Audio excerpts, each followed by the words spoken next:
आज का अपना जो ये क्वेश्चन है ये model paper number first 12th class और थर्ड क्वेश्चन का 12th पार्ट है। ठीक है, वन लाइनर वाला, ये एक एक नंबर वाले जो क्वेश्चन आते हैं लिखने वाले, उसके अंदर देखने से ही पता लग रहा है प्रोबेबिलिटी का क्वेश्चन है, प्रायिकता का क्वेश्चन है।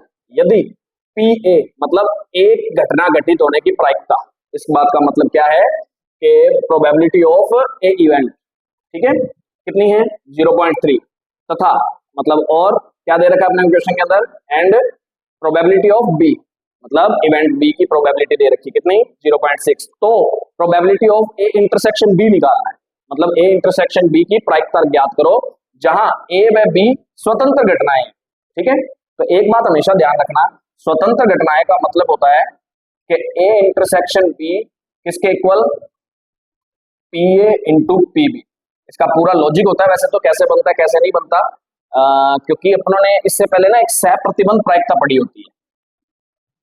प्रायिकता लास्ट वाला चैप्टर जो प्रोबेबिलिटी का है, सह प्रतिबंध कंडीशनल प्रोबेबिलिटी जिसको बोलते हैं, वो उसके लिए क्या होता था कि जिसका कंडीशनल है, मतलब किसी ए का कंडीशन बी पे ऐसे है मान लो क्वेश्चन के अंदर, ठीक है, तो इसका जो फॉर्मूला होता था ए इंटरसेक्शन बी ओवर में जो नीचे होता था वो, ये फॉर्मूला होता है कंडीशनल, मतलब एक दूसरे पे डिपेंड हो रहा है। यहाँ पे कंडीशन किसकी है कि ए की प्रोबेबिलिटी तुमने फाइंड करनी है जब बी हो चुकी हो।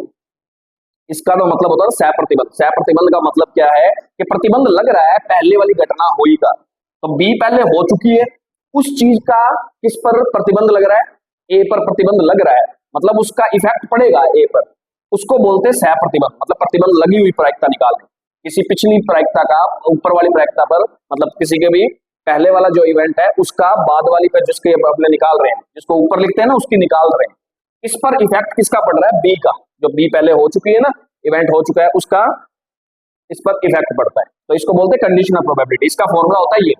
ठीक है, अब एक कंडीशन में अपने को क्या दिया है कि ये दोनों स्वतंत्र है, मतलब कंडीशन है ही नहीं, इन पे लागू ही नहीं हो रही, एक दूसरे पर डिपेंड हो ही नहीं रही, इंडिपेंडेंट है दोनों। स्वतंत्र घटना का मतलब होता है इंडिपेंडेंट, ठीक है, इवेंट्स है, तो इंडिपेंडेंट है मतलब इसको बी का कोई इफेक्ट पड़ ही नहीं रहा, तो इसको मैं बी का इफेक्ट पड़ ही नहीं रहा, तो ए का ही तो फाइंड करना है, तो बी का इफेक्ट पड़ नहीं रहा, जब इफेक्ट पड़ता था तब नीचे लिखते थे, जब इफेक्ट नहीं पड़ रहा तो उसको नीचे नहीं लिख रहे। ठीक है, तो ऐसे लिख दिया।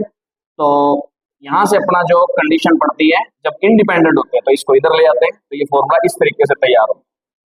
ठीक है, ये ध्यान रखें, जब इंडिपेंडेंट होता है तब ये फॉर्मूला यूज होता है। अब अपने को पता ही है ये अपने को दे रखा है कितना भाई 0.3 इंटू 0.6 कितना हो गया 0.18, इंटरसेक्शन की प्रोबेबिलिटी ऐसे निकल जाती है। क्लियर, और यदि कंडीशनल होती तो इस तरीके से निकालते, तब अपने को कुछ और भी दिया होता क्वेश्चन के अकॉर्डिंग।